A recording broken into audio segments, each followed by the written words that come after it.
ভাই আমাদের এটা কীভাবে কানেকশন করবেন আমি একটু বিস্তারিত দেখাই দিতেছি। এটা হচ্ছে ফ্যান, এটা হচ্ছে ব্যাটারি। আচ্ছা, আমি ব্যাটারি কানেকশনটা আপনাদেরকে একটু আগে বোঝাই। এই যে দেখেন এইখানে লেখা আছে 220 ভোল্ট এসি, নিশ্চয়ই দেখতে পাইতেছেন।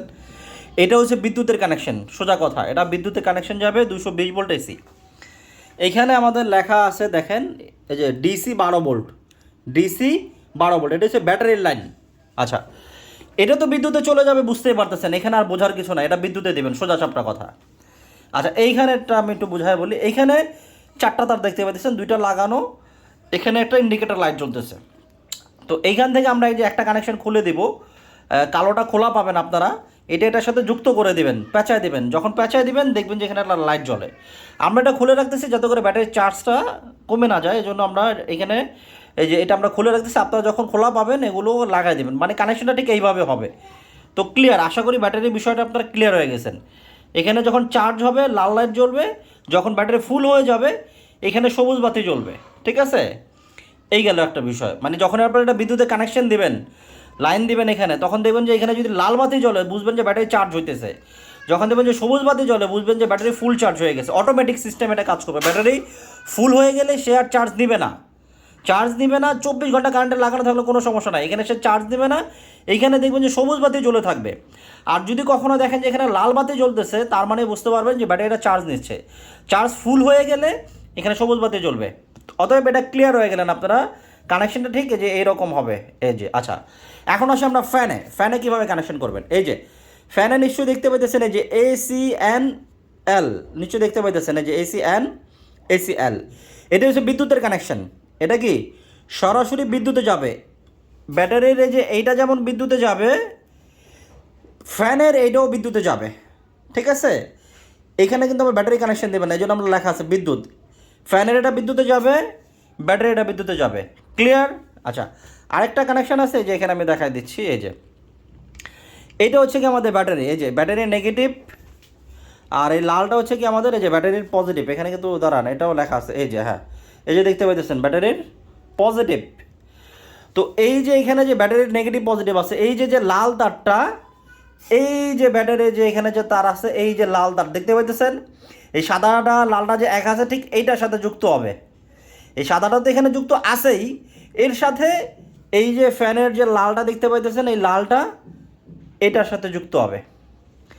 আর এই যে ফ্যানের যে কালোটা দেখতে পাইতেছেন ব্যাটারির নেগেটিভ, এইটা এই যে ব্যাটারির যে নেগেটিভ আছে নিশ্চয়ই দেখতে পাইতেছেন, এই নেগেটিভের সাথে যুক্ত হবে। অতএব ক্লিয়ার, আর কোনো কনফিউশন নাই। আর তারটা কীভাবে টানবেন? এটার সাথে দুইটা পেঁচাইবেন তার, একটু মোটা তারে, যে এরকম যেটা যেমন গ্যাস দেখতে পাইতেছেন, কত মোটা গ্যাস, এই যে দেখতে পাইতেছেন, এরকম একটু মোটা তার নেবেন, ফ্লাক্সিবল, শক্ত তার নেবেন না, ফ্লাক্সিবল তার নেবেন। এটার সাথেও দুইটা তার, ফ্লাক্সিবল শক্ত তার, মানে শক্ত নেবেন না, সরি, ফ্লাক্সিবল মোটা তার নেবেন। এই যে দেখছেন কতগুলো গ্যাস, এই যে গ্যাস, এগুলোর সাথে দুইটা, আর এটার সাথে দুইটা কানেকশন দিবেন। দিয়ে এই যে ফ্যানের যে মাঝখানে যে ফুকা আছে, এই যে ফুকা, এখান দিয়ে বের করে পাইপের ভিতর দিয়ে বের করে দিবেন। ঠিক আছে, পাইপের ভিতর দিয়ে বের করে দিবেন। কিন্তু মনে রাখতে হবে যে এই যে কারেন্টের কানেকশন কোনটা দিতেছেন এটা চিহ্ন রাখবেন। আবার এই যে এখানে যে ব্যাটারি কানেকশন আছে, এটা যে কোনটা বাড়ি করতেছেন এটা চিহ্ন রাখবেন। যদি ভাই উল্টা পাল্টা লাগান ফ্যানের সার্কিট কিন্তু নষ্ট হয়ে যাবে। এটা চিহ্ন রাখবেন। চিহ্ন রাখা পাইপের ভিতরে যখন বার করবেন, বার করার পরে এখানে আপনি চাইলে এখানেও আপনি এসি কানেকশন দিতে পারেন, ওই ফ্যানেরটার সাথে এটা দিয়ে, এটা থেকে একটা তার আপনি কারেন্ট নিয়ে যেতে পারেন। অথবা আপনি চাইলে এই যে ফ্যানের যে এসি কানেকশন, এটা সরাসরি আপনি সিলিংয়ে দিয়ে দিলেন, এইখান থেকে দুইটা তার নিয়ে সরাসরি সিলিংয়ে দিয়ে দিলেন। এই হচ্ছে গিয়ে বিষয়। আর এই যে ব্যাটারি থেকে যে দুইটা নিছেন, ব্যাটারি থেকে যে দুইটা, এই দুইটা এই যে এখানে এসে যুক্ত হবে, এইখানে এসে যুক্ত হবে। অতএব এটা ভুল করবেন না। ঠিক আছে, এসির জায়গায় এসি লাগাবেন, ডিসির জায়গায় ডিসি লাগাবেন। তারপরে কোনো বুঝতে অসুবিধা হলে আমাকে ফোন দিবেন, আমি ভিডিও কলে দেখে দিব, কোনো সমস্যা নাই। আর হচ্ছে কি, আমাদের এই ফ্যানে রেগুলেটর ব্যবহার করবেন না। আমি বারবার বলে দেই, আমাদের ফ্যানে রেগুলেটর ব্যবহার করা নিষেধ। এই যে আমি দেখাই দিই আপনাদেরকে, আমাদের কিন্তু এখানে লেখাও আছে অলরেডি। এই যে আমাদের ফ্যানে, এই যে ইনভার্টার ফ্যানের সাথে ডিমার ব্যবহার করবেন না, সরাসরি সুইচ বোর্ডে সংযোগ করুন।